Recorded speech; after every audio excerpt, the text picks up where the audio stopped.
हाँ जी, ਆਪਾਂ second chapter read ਕਰ ਰਹੇ ਸੀ ਦ ਟਾਈਗਰ ਇਨ ਦਾ ਟਨਲ। ਉਹਨੂੰ ਅੱਜ ਪੇਜ ਨੰਬਰ 135 ਤੇ ਰੀਡ ਕਰ ਰਹੇ ਹਾਂ। ਸੈਕਿੰਡ ਪੈਸੇਜ ਤੋਂ still drowsy Bildev grope for his lamp in the darkness. Drowsy ਦਾ ਮੀਨਿੰਗ ਹੁੰਦਾ ਸੁਸਤ ਹੋਣਾ। ਬਲਦੇਵ ਅਜੇ ਵੀ ਬਹੁਤ ਸੁਸਤ ਸੀ ਔਰ ਹਨੇਰੇ ਦੇ ਵਿੱਚ ਲੈਂਪ ਲੱਭ ਰਿਹਾ ਸੀ। ਗ੍ਰੋਪ ਹੁੰਦਾ ਲੱਭਣਾ। ਹਨੇਰੇ 'ਚ ਆਪਣਾ ਲੈਂਪ ਲੱਭਣ ਤੋਂ ਬਾਅਦ then fumbled about in search of matches. ਫਿਰ ਉਸ ਤੋਂ ਬਾਅਦ ਉਹ ਮਾਚਿਸ ਲੱਭ ਰਿਹਾ ਹੈ। ਫੰਬਲ ਹੁੰਦਾ ਟੱਚ ਕਰਕੇ ਕਿਸੇ ਚੀਜ਼ ਨੂੰ ਫਾਈਂਡ ਆਊਟ ਕਰਨ ਦੀ ਕੋਸ਼ਿਸ਼ ਕਰਨਾ।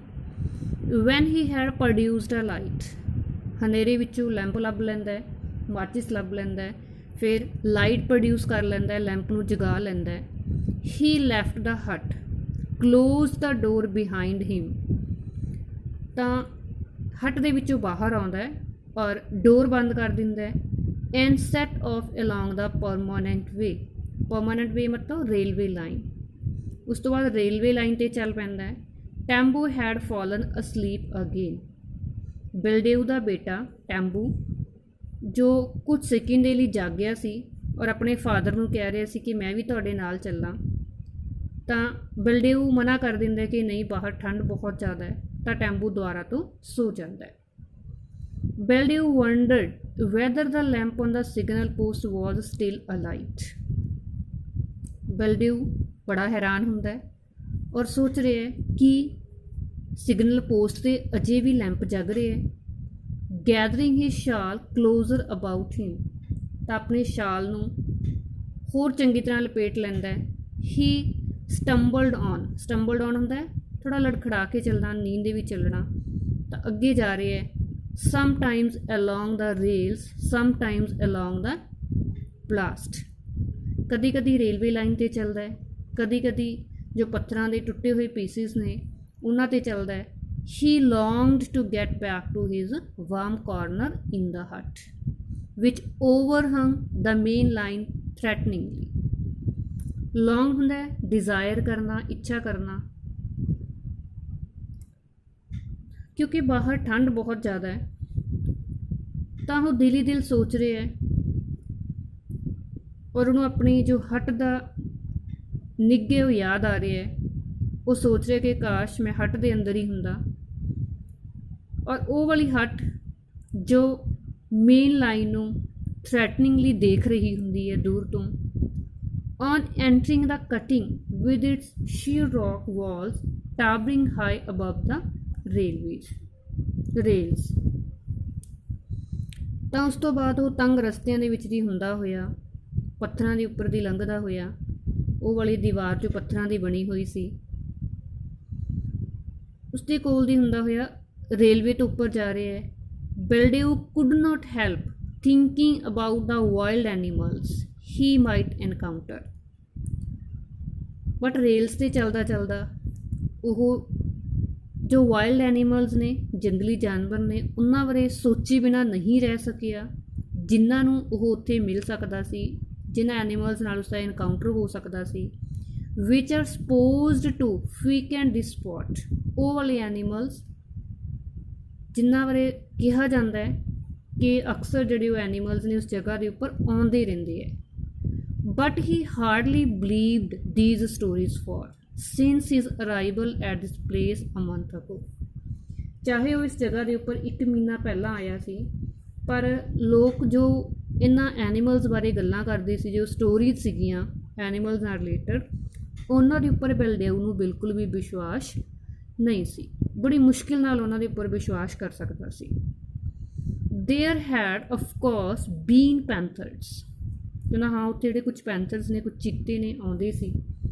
And only a few days ago, ਕਹਿੰਦਾ ਕੁਛ ਦਿਨ ਪਹਿਲਾਂ ਹੀ the villagers had killed one with their spears and axes. ਪਿੰਡ ਵਾਲੇ ਲੋਕਾਂ ਨੇ ਆਪਣੇ ਸਪੀਅਰਸ ਨਾਲ, ਆਪਣੀਆਂ ਬਰਛੀਆਂ ਦੇ ਨਾਲ, ਆਪਣੀਆਂ ਕੁਹਾੜੀਆਂ ਦੇ ਨਾਲ ਇੱਕ ਪੈਂਥਰ ਨੂੰ ਮਾਰਿਆ ਸੀ, ਇੱਕ ਚੀਤੇ ਨੂੰ ਮਾਰਿਆ ਸੀ। Baldev had occasionally heard the sawing of a panther calling to its mate what they had not come near the tunnel or shed। But Baldev ਨੇ ਕਦੀ ਕਦੀ ਇੱਕ ਪੈਂਥਰ ਦੀ ਆਰੀ ਵਾਂਗੂ ਕੱਟਣ ਵਾਲੀ ਆਵਾਜ਼ ਸੁਣੀ ਸੀ ਜਦੋਂ ਉਹ ਆਪਣੀ ਮੇਟ ਨੂੰ, ਆਪਣੇ ਸਾਥੀ ਨੂੰ ਬੁਲਾਉਂਦਾ ਸੀ। ਬਟ ਇਸ ਤਰ੍ਹਾਂ ਦੇ ਪੈਂਥਰ ਕਦੀ ਵੀ ਨਾ ਤਾਂ ਟਨਲ ਦੇ ਨੇੜੇ ਆਏ ਸੀ, ਨਾ ਹੀ ਸ਼ੈੱਡ ਦੇ ਨੇੜੇ। ਬੈਲਡਿਊ ਵਾਕ ਕੌਨਫੀਡੈਂਟਲੀ ਫॉर, ਤਾਂ ਬੈਲਡਿਊ ਬੜਾ ਪ੍ਰਾਊਡਲੀ ਚੱਲ ਰਿਹਾ ਸੀ, ਬੜੇ ਕੌਨਫੀਡੈਂਟਲੀ ਅੱਗੇ ਵੱਧ ਰਿਹਾ ਸੀ।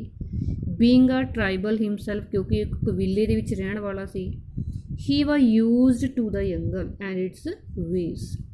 ਸੋ ਬੈਲਡਿਊ ਜੰਗਲ ਦਾ ਆਦੀ ਸੀ ਔਰ ਜੰਗਲ ਦੇ ਰਸਤਿਆਂ ਬਾਰੇ ਉਹਨੂੰ ਬੜੀ ਚੰਗੀ ਤਰ੍ਹਾਂ ਪਤਾ ਸੀ। ਲਾਈਕ ਹਿਜ਼ ਫੋਰ ਫਾਦਰਸ, ਆਪਣੇ ਫੋਰ ਫਾਦਰਸ ਤਰ੍ਹਾਂ, ਆਪਣੇ ਫਾਦਰ ਗ੍ਰੈਂਡਫਾਦਰ ਦੀ ਤਰ੍ਹਾਂ। ਹੀ ਕੈਰੀਡ ਅ ਸਮॉल ਏਕਸ, ਤਾਂ ਇੱਕ ਕੁਹਾੜੀ ਆਪਣੇ ਨਾਲ ਰੱਖਦਾ ਸੀ। ਫਰਜ਼ਾਈਲ ਟੂ ਲੁੱਕ ਐਟ, ਜਿਹੜੀ ਦੇਖਣ ਲਈ ਬੜੀ ਨਰਮ ਜੀ, ਬੜੀ ਵੀਕ ਜੀ ਲੱਗਦੀ ਸੀ। But deadly when in use, ਪਰ ਜਦੋਂ ਉਹਨੂੰ ਯੂਜ਼ ਕੀਤਾ ਜਾਂਦਾ ਸੀ ਤਾਂ ਬੜੀ ਡੈਡਲੀ ਸੀ, ਜਾਨਲੇਵਾ ਸੀ। With it 3 or 4 swift strokes, he could cut down a tree as neatly as if it had been sawn. ਇਸ ਕੁਹਾੜੀ ਦੇ ਸਿਰਫ 3 ਜਾਂ 4 ਸਟ੍ਰੋਕਸ ਦੇ ਨਾਲ, ਝਟਕਿਆਂ ਦੇ ਨਾਲ ਉਹ ਇੱਕ ਟਰੀ ਨੂੰ ਕੱਟ ਸਕਦਾ ਸੀ ਬੜੀ ਨੀਟਲੀ। ਤਾਂ ਉਸ ਟਰੀ ਨੂੰ ਦੇਖ ਕੇ ਲੱਗਦਾ ਸੀ ਜਿਵੇਂ ਉਹ ਕਿਸੇ ਆਰੇ ਨਾਲ ਕੱਟੀ ਹੋਈ ਹੋਵੇ। And he prided himself in his skill in wielding it against wild animals. ਸੋ ਇਸ ਏਕਸ ਨੂੰ ਜੰਗਲੀ ਜਾਨਵਰਾਂ ਦੇ ਅਗੇਂਸਟ ਵੀ ਯੂਜ਼ ਕਰਨ ਦੇ ਵਿੱਚ ਵੀ ਉਹ ਆਪਣੇ ਆਪ ਦੇ ਵਿੱਚ ਪ੍ਰਾਊਡ ਫੀਲ ਕਰਦਾ ਸੀ।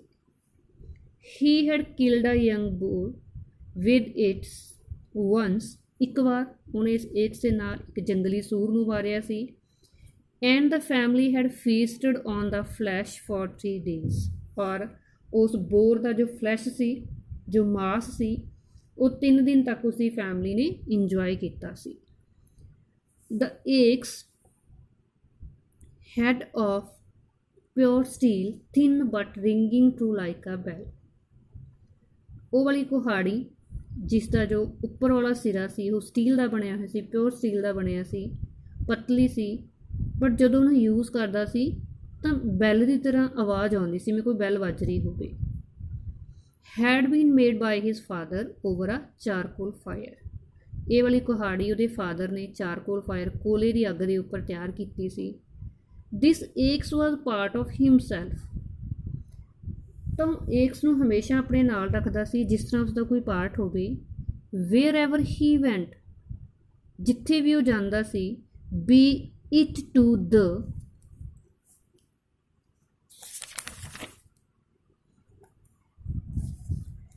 ਲੋਕਲ ਮਾਰਕੀਟ 7 ਮਾਈਲਸ ਅਵੇ, ਚਾਹੇ ਉਹ ਮਾਰਕੀਟ ਜਾ ਰਿਹਾ ਹੋਵੇ ਜਿਹੜੀ ਕਿ 7 ਮੀਲ ਦੂਰ ਸੀ। ਔਰ ਟੂ ਦਾ ਟਰਾਈਬਲ ਡਾਂਸ, ਚਾਹੇ ਉਹ ਕਿਸੇ ਕਬੀਲੇ ਦਾ ਨਾਚ ਦੇਖਣ ਜਾ ਰਿਹਾ ਹੋਵੇ।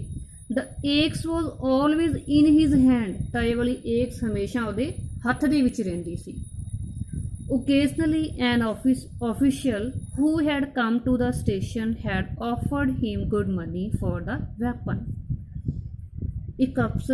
ਇੱਕ ਆਫਿਸਰ ਜੋ ਇਸ ਸਟੇਸ਼ਨ 'ਤੇ ਆਉਂਦਾ ਸੀ, ਇੱਕ ਵਾਰ ਉਸਨੇ ਇਸ ਵੈਪਨ ਦੇ ਬਦਲੇ, ਇਸ ਹਥਿਆਰ ਦੇ ਬਦਲੇ, ਇਸ ਕੁਹਾੜੀ ਦੇ ਬਦਲੇ ਬਹੁਤ ਜ਼ਿਆਦਾ ਪੈਸੇ ਬਲਦੇਵ ਨੂੰ ਆਫਰ ਕੀਤੇ ਸੀ। But Baldev had no intention of parting with it, but Baldev ਦੀ ਇਸ ਤਰ੍ਹਾਂ ਦੀ ਕੋਈ ਇੰਟੈਂਸ਼ਨ ਨਹੀਂ ਸੀ, ਕੋਈ ਇੱਛਾ ਨਹੀਂ ਸੀ ਕਿ ਉਹ ਇਸ ਕੁਹਾੜੀ ਤੋਂ ਦੂਰ ਹੋਵੇ।